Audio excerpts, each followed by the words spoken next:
I have just a question for Dr. Abarama. Should this ever be done based on the SVS guidelines? And based on what I can tell, the answer would be no. I don't know how I get this talk. I get it almost everywhere I go. I'm not a big proponent for it. I have done it. I think that there are very few indications for it, so I'm going to give you some data. I'm going to go over the study that's about to be done, and probably where it comes from a little bit. If I had to say why I did it, I would say I had a patient who was having sort of symptomatic TIAs. I've been doing carotid surgery for 26 years. It always seemed very easy to me. You had a duplex ultrasound, had elevated velocities, they were symptomatic, and you did a carotid endarterectomy. Now I got to decide, do they get transfemoral, do they get TCAR, do they get CEA, what's the best medical therapy? It's just getting more and more complex. But the patient I actually treated was someone who was symptomatic with a heavily calcified lesion. That was high. And with my 26 years of experience, I really thought that I could take care of this lesion and do it well. I actually got the operation done. It was a very high lesion. I did an endarterectomy with a patch, which is my preferred way of doing it. Maybe if I'd have done it again, she might have been better with eversion. The distal patch was a little bit hard to see. I mean, it was really sort of lifting up everything. I don't really think you need to dislocate the jaw. Maybe that would have helped me. And she woke up, and she was a left-sided lesion. She woke up, and every once in a while, she would not be able to move her leg.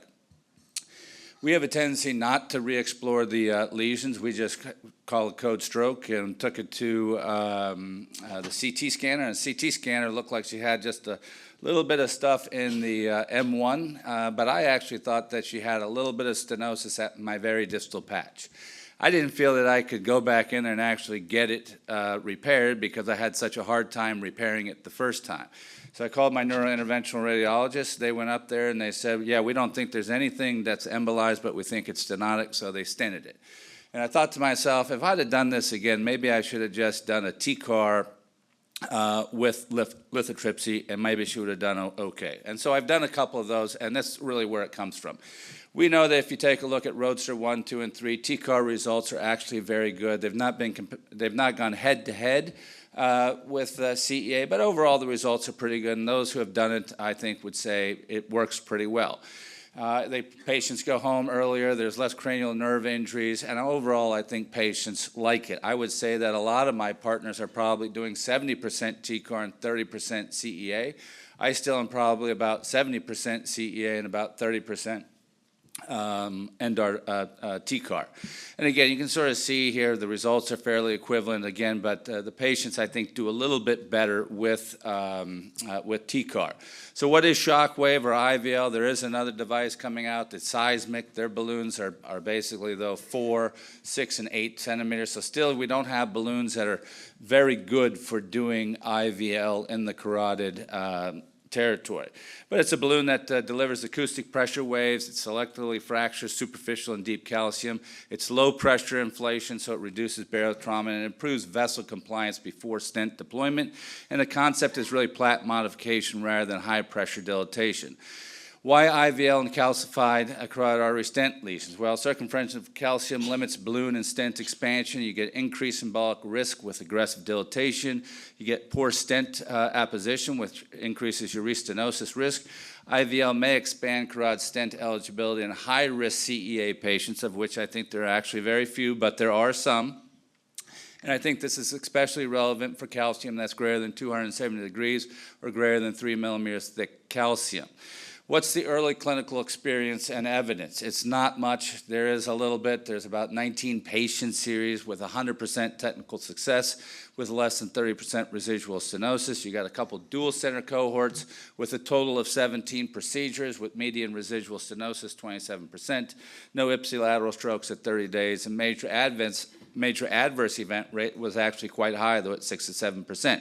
And so the data is really limited to these small observational cohorts, and no randomized carotid IVL trial has yet been completed. Here's another study that was presented at the SVS. It's an abstract. I still can't find the manuscript, but it was a small retrospective cohort, multi-center, use a mixture of IVL and no standard procedure approach with it. The abstract references a concern of procedural safety due to an 8% stroke and TIA rate. There were 3 TIAs and 1 stroke, and 2% stroke rate if you remove the TIA, similar to the Roadster study. So not a lot of information also on the medications and the patient compliance because it was an abstract.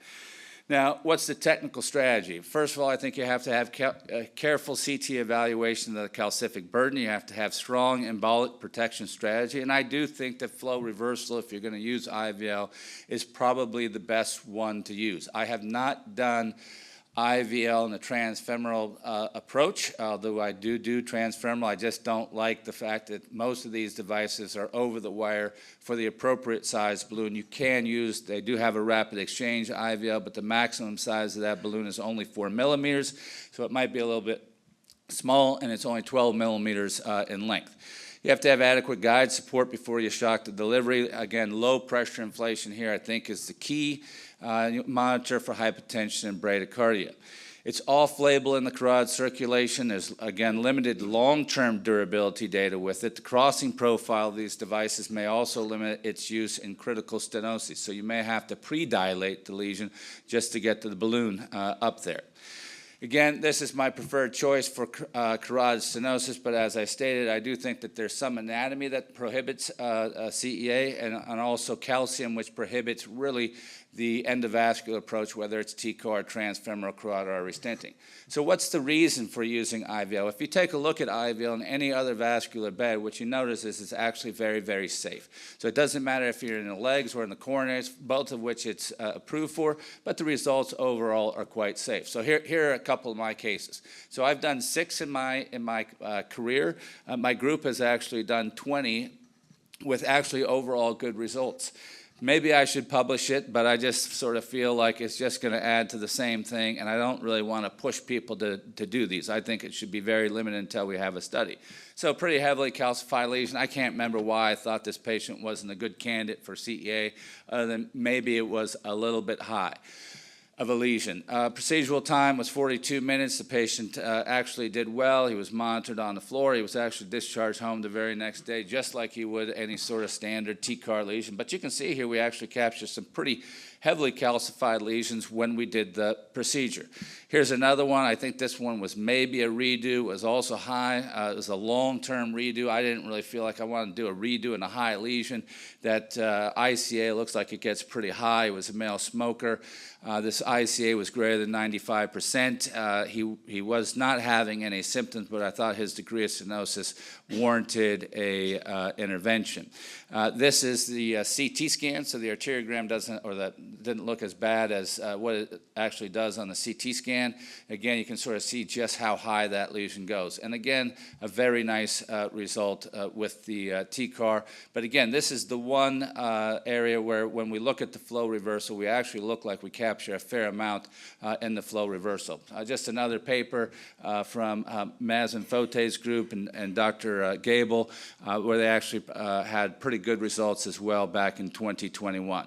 So what's this SKYWARD IDE trial? Well, I'm not a part of it, but it's a prospective multi-center single-arm IDE study. It's going to have 160 patients across 25 U.S. centers. Severe calcification greater than 3 millimeters, IVL prior to transcarotid stenting. You'll have follow-up at 30 days, 6 months, 12 months, and then at 2 years, the primary endpoint would be death, stroke, and MI at 30 days. This is currently where we are. The study start date is supposed to be about 2026, primary completion about mid-2027, and then the results reporting would be May 2028 for the 30-day results. These would be the primary and secondary endpoints, as you can see here.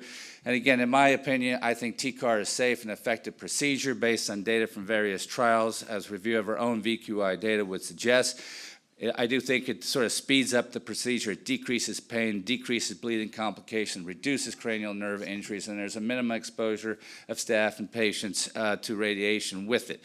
And overall, I think the length of stay is probably a little bit shorter with CEA.